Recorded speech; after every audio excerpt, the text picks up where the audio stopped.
إن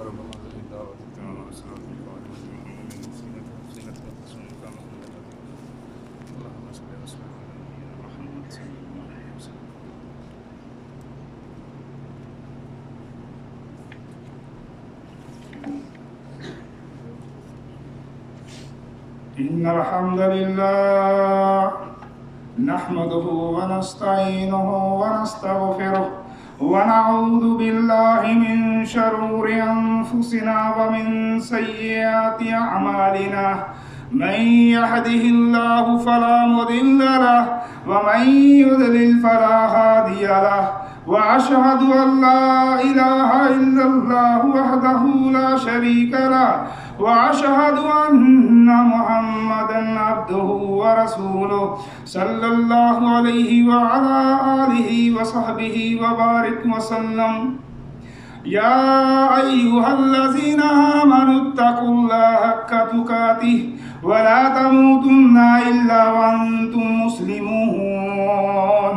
يا أيها الناس اتقوا ربكم الذي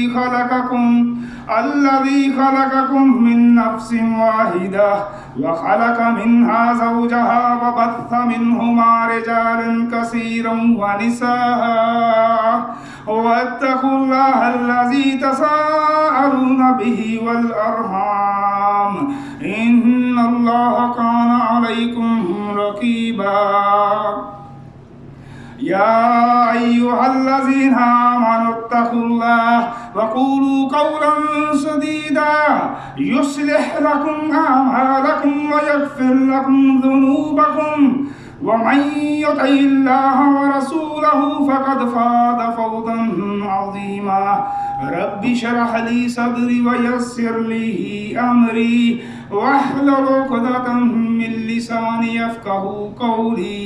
رب أعوذ بك من همزات الشياطين وأعوذ بك رب أن يحضرون. أما بعد فإن خير الحديث كتاب الله وخير الهدي هدي محمد صلى الله عليه وسلم وشر الأمور محدثاتها وكل محدثة بدعة وكل بدعة ضلالة وكل ضلالة في النار.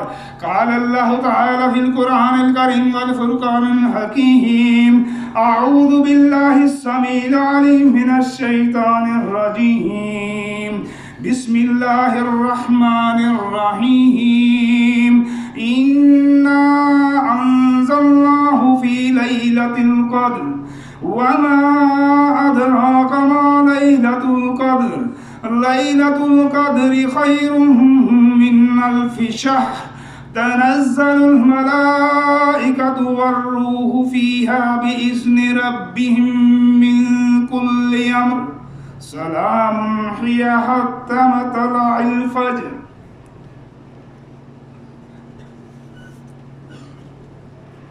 ماہ رمضان رحمتوں اور برکتوں والا مہینہ، اس کو یہ اعزاز کیوں دیا گیا؟ میرے بھائیوں، چند نمایاں خصوصیات ہیں جس کی وجہ سے اس مہینے کو ایک فضیلت دی گئی، اور یہ فضیلت کسی دوسرے مہینے کو نہیں حاصل، صرف ماہ رمضان کو یہ مقام حاصل ہے کہ یہ رحمتوں اور برکتوں والا مہینہ ہے۔ اس مہینے میں رب تعالیٰ نے اپنا پاک کلام پاک، اپنا مقدس کلام اس کو نازل کیا اس مہینے کے اندر قرآن مجید کی شکل میں، جو کہ رب تعالیٰ کا کلام ہے، بیماروں کے لیے شفا ہے، صراط مستقیم کی رہنمائی کرنے والا ہے، اور ایسی خبروں کی نشاندہی کرتا ہے جس کا انسان نے نہ کبھی سوچا، نہ دیکھا، نہ کبھی تصور کیا۔ دوسری خصوصیت اس مہینے کو وہ کیا ہے؟ میرے بھائیوں، اس میں ایک ایسی رات ہے جس رات کے بارے میں رب تعالیٰ ارشاد فرماتے ہیں لیلۃ القدر خیر من الف شہر، کہ لیلۃ القدر اس مہینے میں ایک ایسی رات ہے جو 1000 مہینوں سے بھی افضل ہے، بہتر ہے۔ مطلب اس رات میں کی جانے والی عبادت 1000 مہینوں میں جو کی جانے والی عبادات ہیں اس سے بھی یہ عبادت ایک رات میں میرے بھائیو افضل ہے۔ مطلب 83 سال 4 مہینے کی جو عبادت ہے بندے کی ایک رات کی ہوئی عبادت کے نامہ اعمال میں لکھ دی جاتی ہے۔ اس امت کی اوسطاً جو عمر ہے، نبی علیہ السلام کے فرمان کے مطابق آپ ارشاد فرماتے ہیں کہ میری امت، اس کی عمر 60 سے 70 کے درمیان ہے،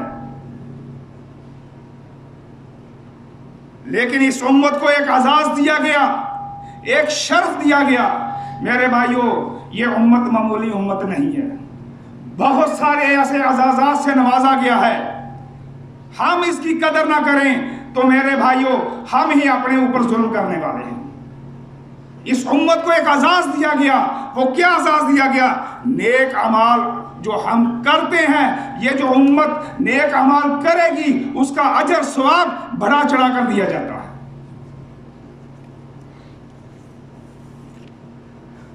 کتنا بڑھا چڑھا کر دیا جاتا ہے؟ حدیث قدسی نبی علیہ السلام ارشاد فرماتے ہیں کہ اللہ تعالیٰ فرماتا ہے جس شخص نے کسی نیکی کا ارادہ کیا اور وہ کسی وجہ سے اس نیکی کے اوپر عمل نہ کر سکے، نیکی نہ کر سکے، اس کے باوجود اس کے نامہ اعمال کے اندر نیکی لکھ دی جاتی ہے۔ یہ کم اعزاز ہے میرے بھائیوں، یہ اجر کتنا دیا جاتا ہے؟ میرے بھائیو سورۃ انعام پڑھیے، رب تعالیٰ ارشاد فرماتے ہیں من جاء بالحسنۃ فلہ عشر امثالها، جو کوئی نیکی کرتا ہے اس کا اجر 10 گنا دیا جاتا ہے۔ میرے بھائیو یہ اجر کتنا دیا جاتا ہے؟ پڑھیے صحیح بخاری، نبی علیہ السلام ارشاد فرماتے ہیں جس شخص نے کسی نیکی کا ارادہ کیا، ارادے کے بعد اس پر عمل کیا، اس نیکی کو سر انجام دیا، نیکی کر لی، اس کے لیے کتنا اجر ہے؟ 10 گنا سے 700 گنا، اس سے بھی بڑا چڑھا کر رب تعالیٰ دے دیتا ہے۔ یہ اجر کتنا دیا جاتا ہے، کتنا بڑھا کر دیا جاتا ہے میرے بھائیو۔ ایک رات کی عبادت 83 سال 4 ماہ کی عمر کی جانے والی عبادت میرے بھائی اس سے بھی زیادہ اجر دے دیا جاتا ہے، لکھ دیا جاتا ہے۔ مطلب ساری زندگی کی عبادت بندے کی ایک طرف ہو اور ایک رات کی عبادت ایک طرف۔ نبی علیہ السلام ارشاد فرماتے ہیں من قام لیلۃ القدر ایمانا واحتسابا غفر له ما تقدم من ذنبه، جس شخص نے بھی ایمان کی حالت کے اندر اجر و ثواب کی خاطر لیلۃ القدر کا قیام کیا، اس میں عبادت کی، اس کے سابقہ سارے کے سارے گناہ معاف کر دیے جاتے ہیں۔ میرے بھائیو کتنا اجر بڑھا کر دیا جاتا ہے، کتنا عذاب اس امت کو دیا گیا۔ یہ رات کب آنے والی ہے، کب آتی ہے، کون سے مہینے کے اندر، کس رات کو یہ رات ہے؟ میرے بھائیوں نبی علیہ السلام کے فرامین کو ہم اگر پڑھیں، سٹڈی کریں، مطالعہ کریں تو پتہ چلتا ہے یہ رات ماہ رمضان کے اندر ہے، اور یہ ماہ رمضان کے کس مہینے، کس دن کے، کس عشرے کے اندر ہے۔ تو نبی علیہ السلام ارشاد فرماتے ہیں کہ لیلۃ القدر یہ جو برکتوں والی رات ہے، اس کو ماہ رمضان کے اندر آخری عشرے میں تلاش کرو۔ اس سے اور بھی بڑھا کر کیا بیان کیا، فرما دیا، آپ نے خود عمل کر کے بھی بتا دیا، بلکہ بذات خود نبی علیہ السلام ماہ رمضان کے آخری عشرے میں اپنے آپ کو عبادت کے لیے زیادہ تیار کر لیتے۔ کتنا تیار کرتے ہیں اپنے آپ کو؟ میرے بھائیو صحیح بخاری کے اندر حدیث، اللہ اکبر، اپنا تہمت مضبوطی سے کس لیتے، باندھ لیتے, اپنی کمر کو پوری طرح کس لیتے اور ان راتوں کو خود بھی جاگتے اور اپنے گھر والوں کو بھی جگاتے تاکہ وہ بھی اس رات سے محروم نہ رہیں. یہ رات کب آتی ہے میرے بھائیوں؟ اس سے آگے بڑھ کر بھی نبی علیہ السلام کی سیرت کو ہمیں پڑھیں تو ہمیں مزید آگے ہماری رہنمائی ہو جاتی ہے تاکہ یہ امت زیادہ محنت نہ کرے, کم محنت کے اوپر زیادہ سے زیادہ اجر و ثواب حاصل کر سکے. اللہ اکبر. سیرت کا مطالعہ کریں. ہماری مزید رہنمائی کیا ہو رہی ہے کہ لیلۃ القدر کو تلاش کرنا ہے آخری عشرے کے اندر, اور آخری عشرے کی طاق راتوں میں اس کو تلاش کرنا ہے. آخری عشرے کی طاق راتیں کتنی بنتی ہیں میرے بھائیوں؟ ہر شخص پڑھا لکھا ہے, گن سکتا ہے یہ طاق راتیں کتنی بنتی ہیں. 5 بنتی ہیں. 5 راتیں بنتی ہیں طاق راتیں. 21 کی رات گزر چکی, 23 کی رات آنے والی, 25, 27, 29 یہ 5 راتیں ہیں. ان 5 راتوں میں جس نے محنت کر لی, عبادت کر لی, لیلۃ القدر پا لیا, اس نے نہ ختم ہونے والی زندگی کے لیے میرے بھائیوں بہت عمدہ سودا کر لیا ہے. یہ معمولی سودا نہیں ہے, گھاٹے کا سودا نہیں ہے, بہت بڑی تجارت ہے. 5 راتوں کے عوض میرے بھائیوں, 5 راتوں کے عوض ساری زندگی, نہ ختم ہونے والی زندگی کے اندر سکون ہی سکون.